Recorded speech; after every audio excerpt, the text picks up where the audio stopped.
Querido irmão, querida irmã, para essa sexta-feira da quarta semana da Quaresma, nesse dia 24 de março, temos como proposta de reflexão o texto de João, capítulo 7, do versículo 1 a 2, versículo 10, 25 a 30. Naquele tempo, Jesus andava percorrendo a Galiléia, evitava andar pela Judéia, porque os judeus procuravam matá-lo. Entretanto, aproximava-se a festa judaica das tendas. Quando seus irmãos já tinham subido, então também ele subiu para a festa, não publicamente, mas sim como que às escondidas. Alguns habitantes de Jerusalém disseram então: não é este a quem procuram matar? Eis que fala em público e nada lhe dizem.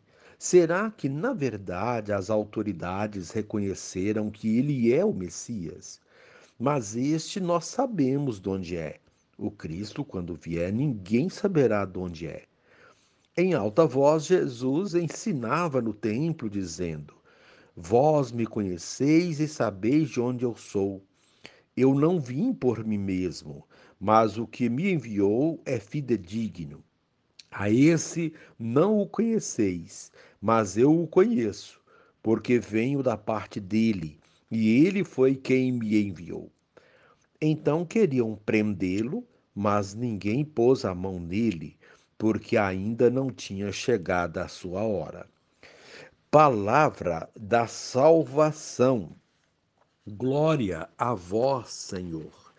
Querido irmão, querida irmã, por saber que corria sério perigo de morte, Jesus evita circular pela Judéia. Mesmo quando vai a Jerusalém para a festa das tendas, ele o faz ocultamente. Não procura o martírio gratuitamente. Entretanto, longe de se omitir ou calar, ele é visto falando abertamente. Aliás, fala bem alto ao ensinar no templo, permanece fiel à sua missão de ensinar a verdade. As autoridades, bem ciosas de seu espaço e de seu poder, tomam essa atitude de Jesus como provocação. Por sua vez, a qualquer momento, Jesus poderia ser vítima da fúria de seus adversários. Estes, em vez de se converterem ao Deus de Jesus, escolhem eliminar o Jesus de Deus. Enquanto não chega a hora da paixão e morte, Jesus segue testemunhando diante de todos que ele vem de junto do Pai. Querido irmão, querida irmã, Jesus experimenta a dor da perseguição, mas não abre mão da sua missão. Sua pregação encantava, reunia multidões e aumentava ao mesmo tempo o ódio daqueles que viam as obras, mas não o reconheciam como o Filho de Deus. Nem os sinais que Jesus realizava eram suficientes para que entendessem sua filiação divina. Hoje, diferente daquele tempo, somos convocados à liberdade, em que as obras possam falar mais do que as palavras. De nada adianta ser capaz de elo- eloquentes discursos se permanece a distância entre fé e obras. Ser cristão, onde tudo é favorável, é fácil demais. O desafio é acolher e suportar o sofrimento que decorre da fidelidade a Deus. Que a fé continue iluminando nossos passos. Querido irmão, querida irmã, a proposta do dia, apesar de tudo, é um privilégio seguir Jesus. E encerrando este momento, reze assim comigo. Ó destemido Jesus, mesmo sabendo que tua vida corre perigo por causa dos inimigos, continuas falando bem alto e ensinando no templo. Teu testemunho de fidelidade ao Pai nos incentiva a sermos também nós, fiéis cumpridores da vontade de Deus. Dá-nos, Senhor, coragem e força para a missão. Amém. Querido irmão, querida irmã, dando continuidade à reflexão da palavra de Deus, da liturgia dessa sexta-feira da quarta semana da Quaresma, nesse dia 24 de março, você poderá acompanhar os textos bíblicos, Sabedoria capítulo 2, o versículo 1, depois o versículo 12 a 22, rezar o Salmo responsorial, Salmo 33, também o texto de João, capítulo 7, 1 a 2, versículo 10, do versículo 25 a 30. Uma vez que você já ouviu a proclamação do Evangelho com a reflexão, você agora vai acompanhar a leitura do livro da sabedoria e a continuação dessa reflexão aplicada à vida. Dizem entre si os ímpios em seus falsos raciocínios: armemos ciladas ao justo, porque sua presença nos incomoda. Ele se opõe ao nosso modo de agir, repreende em nós as transgressões da lei e nos reprova as faltas contra a nossa disciplina. Ele declara possuir o conhecimento de Deus e chama-se Filho de Deus. Tornou-se uma censura aos nossos pensamentos e só ouvi-lo nos é insuportável. Sua vida é muito diferente da dos outros, seus caminhos são imutáveis. Somos comparados por ele à moeda falsa e foge de nossos caminhos como de impurezas. Proclama feliz a sorte final dos justos e gloria-se de ter a Deus por Pai. Vejamos, pois, se é verdade o que ele diz e comprovaremos o que vai acontecer com ele. Se de fato o justo é filho de Deus, Deus o defenderá e o livrará das mãos dos seus inimigos.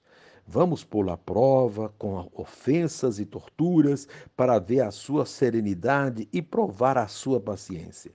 Vamos condená-lo à morte vergonhosa, porque, de acordo com suas palavras, virá alguém em seu socorro. Tais são os pensamentos dos ímpios, mas enganam-se, pois a malícia os torna cegos. Não conhecem os segredos de Deus, não esperam recompensa para a santidade e não dão valor ao prêmio reservado às vidas puras. Palavra do Senhor. Graças a Deus. Querido irmão, querida irmã, nesta caminhada quaresmal, seguimos os passos de Jesus até o Calvário. Fomos convocados a este segmento desde o nosso batismo, mas no início da quaresma, a liturgia reforçou este apelo por meio deste tempo de deserto, que se completa seguindo Jesus mais de perto naquilo que ele tem de mais humano e divino. Seguir seus passos não significa sermos apenas espectadores das cenas de horror que ele sofreu, assistindo passivamente às perseguições, tortura e morte de Jesus e de nossos irmãos, mas comprometendo-nos com ele, com a vida do justo e dos seus. Comprometer-se com Jesus significa praticar a justiça, defender os que são perseguidos, compadecer-se do sofrimento alheio. Desde o início, Jesus deixou claro que quem quisesse segui-lo deveria renunciar a si mesmo e tomar a sua cruz sem medo de perder a vida. Foi exatamente isso que ele disse a Pedro, aos demais discípulos e a cada um de nós cristãos, quando mostrou que o Messias devia sofrer muito, ser perseguido e morto, mas que no terceiro dia ressuscitaria. Pedro, na ocasião, não entendeu a proposta do seguimento e a missão do Messias e queria livrá-lo do sofrimento. Porém, se ele livrasse, Jesus fugiria da missão e das suas consequências. Não seria o Messias. Nós também, às vezes, nos comovemos com as cerimônias da Semana Santa, mas não nos comovemos diante da morte de milhares, de milhões de pessoas de modo brutal e cruel. A comoção da Quaresma e Semana Santa deveria ser o ponto inicial da nossa compaixão pelas dores escancaradas dos nossos semelhantes. É esta a proposta de Jesus, que a sua dor e o sofrimento nos tornem mais sensíveis às dores dos milhões de crucificados. É isso que vemos na liturgia de hoje, na qual tanto a primeira leitura quanto o evangelho nos colocam bem próximos ao Calvário. O caminho para Jerusalém vai se completando e a hora de Jesus está chegando. Jesus não se intimida com a aproximação da sua hora. Mesmo diante do cerco que se fecha, das perseguições que se acirram, mantém-se firme nos seus propósitos e não recua. É o justo que não teme as ciladas do inimigo, como vimos na primeira leitura, porque sabe que Deus está com ele. Ele e o Pai são um. E é nisso que ele insiste nestas últimas semanas antes da condenação. Portanto, a liturgia de hoje ensina que o cristão deve manter-se firme até o fim e ir com Jesus até as últimas consequências, sem negá-lo, sem medo e com a certeza da ressurreição. É esta certeza e esperança que os fortalece. Não são os obstáculos e as perseguições que irão nos amedrontar e fazer recuar, mas a certeza de que a vida vence a morte e que nos motiva a continuar nesta caminhada rumo à Páscoa. É praticando a justiça que seremos vistos como justos diante de Deus. Mas isso tem um preço. Aqueles que não querem ver a justiça acontecer serão as pedras de tropeço que encontraremos nesse caminho, que poderia, que quem perseverar consegue completá-lo.